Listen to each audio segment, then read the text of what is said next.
Pour s'organiser, il faut bien sûr qu'il y ait une indépendance de la justice, qu'on puisse assurer l'indépendance de la justice et laisser poursuivre tous les dossiers pendants, car l'impunité a trop assez duré.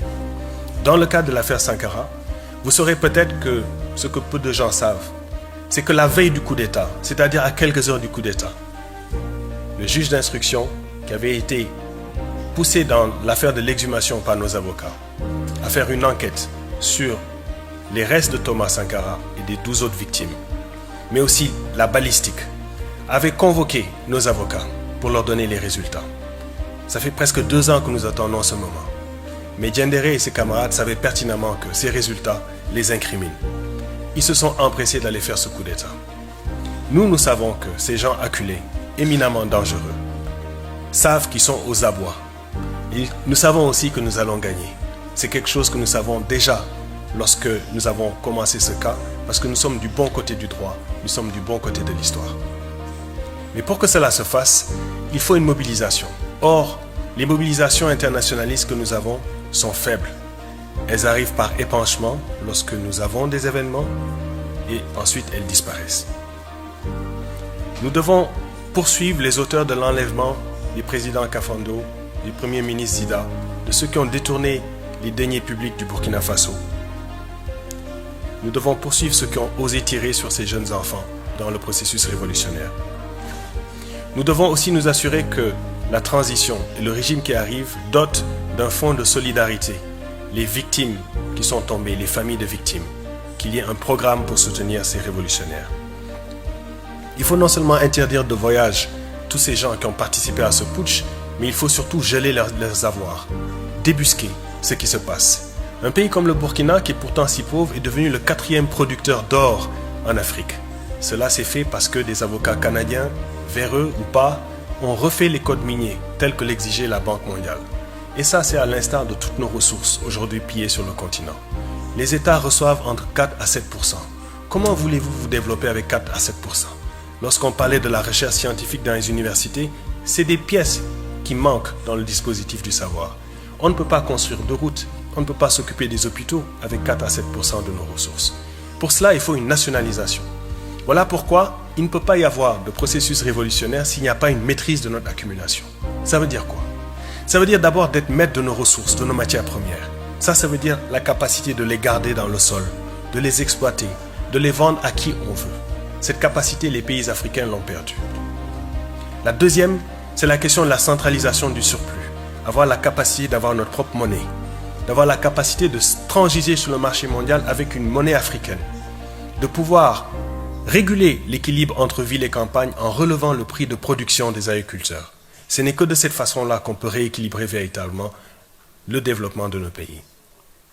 Troisièmement, c'est avoir la capacité de la reproduction technologique, de pouvoir aller à notre rythme, même si les brevets frappés d'obsolescence sont difficiles à reproduire, que nous puissions ensuite avoir un système d'industrialisation qui va soutenir une agriculture. Et cette question de l'agriculture est la question centrale. Vous savez qu'en 1900, dans le congrès de Sylvester Williams, la question c'était l'accaparement des terres. C'était absolument prémonitoire. Aujourd'hui, c'est la question centrale du continent africain. On disait tout à l'heure, on fait des fleurs au Kenya, en Éthiopie, mais c'est pour les tables occidentales. On ne peut pas manger de fleurs. En réalité, c'est ce système de monoculture qui détruit notre agriculture. Ce qu'il nous faut, c'est plutôt une agriculture vivrière capable de résoudre l'autosuffisance alimentaire, de produire à l'échelle du continent, afin que les prix du marché intérieur de biens de consommation de masse du continent africain soient vraiment réglés. À ce moment-là, nous faisons ce que la Chine a réussi, c'est-à-dire créer son propre marché et pouvoir ensuite compétir sur le marché mondial. Un des points qui est le plus important, c'est la question de la défense stratégique. La défense stratégique, c'est notre capacité de compter sur nos propres forces. Or, pour l'instant, et j'y reviendrai, l'essentiel de notre dispositif militaire a été quadrillé. L'essentiel de dispositif militaire, je ne sais pas si on peut avoir l'image que je voulais montrer, est quadrillé à partir de votre propre pays, ici même en Allemagne. Les représentants du Burkina Faso, Compaoré, même le président Zida, qui est devenu Premier ministre, étaient responsables de l'Africom, une base qui est ici même, dans votre pays, à Stuttgart, qui est le dispositif américain coordonne tout le système de recolonisation militaire du continent africain, que vous savez peut-être confusément. Il ne pourra pas y avoir de développement du continent africain tant que cette base existe dans votre pays. Parce que c'est ici, dans ce pays, que le continent africain a été divisé. Et nous ne laisserons pas ce pays recoloniser le continent africain, ni avec les États-Unis, ni avec l'Amérique.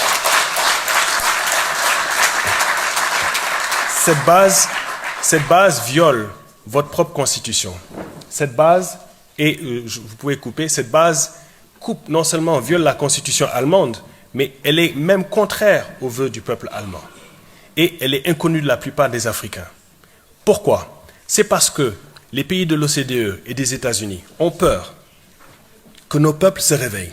Ils ont peur que le panafricanisme ne marche. Et ils ont surtout peur que nous fassions le choix de d'autres puissances dans la coopération internationale. Ça veut dire quoi? Ça veut dire qu'ils ne veulent pas que leur espace stratégique puisse profiter à la Chine, à l'Inde, à d'autres pays. Ils ne veulent pas que nous nous développons parce que eux, ce qu'ils veulent, c'est l'Afrique sans les Africains, l'Afrique des ressources. Et ça non plus, nous n'allons pas le laisser faire.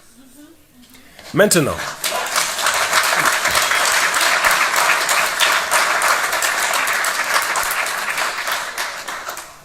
pour nous, le problème central, c'est comment ces petites révolutions, qui sont des avancées révolutionnaires, vont permettre la construction d'un État confédéral.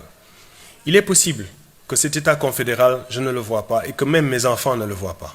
Mais je sais que c'est la solution. Et c'est d'ailleurs la seule solution que l'Afrique apportera à la mondialisation.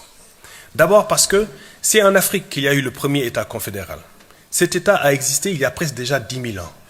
Je ne sais pas si vous vous rendrez compte, mais il y avait déjà Père A, c'est-à-dire un chef d'État, un système de fiscalité, un système d'agriculture qui existait au moment où les autres civilisations n'existaient pas.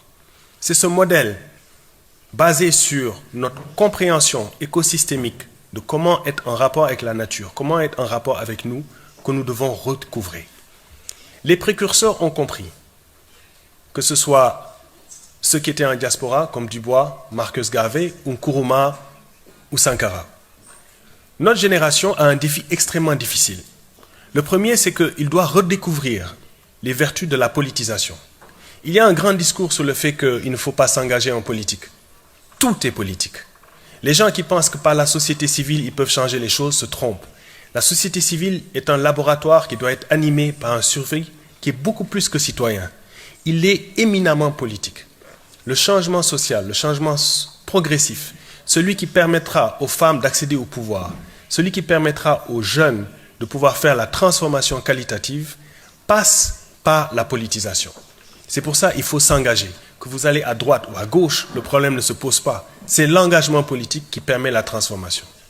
Je disais qu'il faut profiter des moments révolutionnaires pour enclencher une marche volontariste vers le panafricanisme autocentré. Ceci n'est pas du goût du système monde. Il n'est même pas du goût des autres partenaires. Mais par contre, il va se faire dans une dimension d'abord tricontinentale. Parce que la mondialisation crée ce qu'on appelle une polarisation, c'est-à-dire qu'elle crée des périphéries. L'Amérique latine et l'Asie vivent des conditions similaires aux nôtres à de moindres degrés. Mais il n'y a que nous qui sommes restés coincés dans un dispositif vieux de plus de 6 siècles. Maintenant, il y a la portion que l'Union africaine propose, c'est-à-dire l'intégration dans l'économie monde, mais aux conditionnalités de ces bailleurs de fonds. Nous la refusons. Nous avons refusé le NEPAD et nous refusons le nouveau plan. Nous avons d'autres stratégies.